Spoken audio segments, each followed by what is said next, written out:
ஒரு கலாச்சாரம் தான் ஹோப்.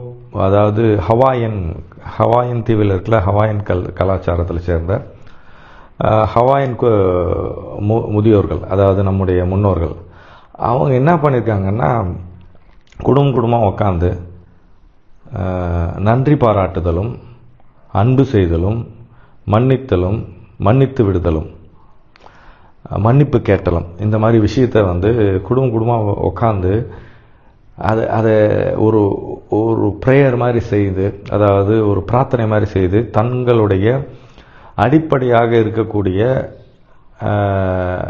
ஆழ்மனப்பதிவை நீக்கியிருக்கிறாங்க.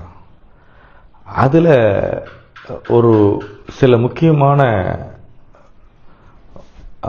வாக்கியங்களை அமைத்திருக்கிறாங்க.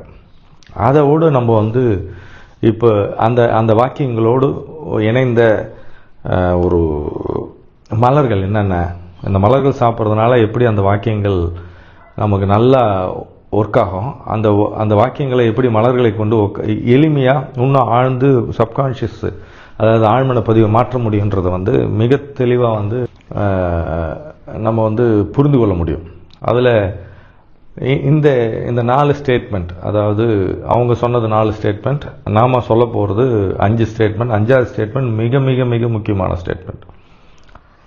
அதில் அந்த பூர்வக்குடிகள் சொன்ன விஷயத்தை ஒரு ஸ்பிரிச்சுவல் லீடர் ரொம்ப அதிகமாக பயன்படுத்தி எங்கெல்லாம் எல்லா வாழ்க்கையில் எல்லா இடத்துலையுமே இதை பயன்படுத்தலாம். இந்த ஸ்டேட்மெண்ட்ஸ் 4, அதாவது 4 வாக்கியங்களை பயன்படுத்தலாம். அதை பயன்படுத்தி அங்கே இருக்கிற சிறைச்சாலைகளை கூட மூடுற அளவுக்கு பண்ணியிருக்காங்க. அதாவது சிறைச்சாலை உள்ள நம்முடைய நண்பர்களை அவங்கள இந்த வாக்கியங்களை சொல்ல வச்சு அவர்கள் மன மாற்றத்தில் ஆழ்மன பதிவை நீக்கி சிறந்த மனிதர்களாக மாற்றிருக்கிறாங்க. நம்மளுடைய ஒரு 2000 வருஷத்துக்கு முன்னாடியே, ஒரு 1000 வருஷத்துக்கு முன்னாடியே இருக்கிற கலாச்சாரத்தை பார்த்தீங்கன்னா யாரையும் பெருசாக குற்றம் சொன்னதில்லை. ஒரு உதாரணத்துக்கு பார்த்தீங்கன்னா ஆப்பிரிக்காவில் இருக்கிற ஒரு இனக்குழுவில் யாருன்னா ஒருத்தர் தப்பு பண்ணிட்டாங்கன்னா அந்த குழந்தைய இல்லாட்டி அந்த நபரை எடுத்துன்னு போய் உட்கார வச்சு ஒரு ஆசனத்தில் உட்கார வச்சு அவங்க ஊரில் இருக்கவங்க எல்லாரும் அந்த பையனை பற்றி பெருமைகளை சொல்லுவாங்க. தப்பு பண்ணியிருந்தா அந்த தப்பை பற்றி பெருசாக எடுக்காமல் பெருமைகளை சொல்லி, உங்கள் அப்பா இப்படி, நீ போன வாரம் இந்த நல்லது செஞ்ச அப்படின்னு எல்லாரும் சொல்லிட்டு போவாங்க.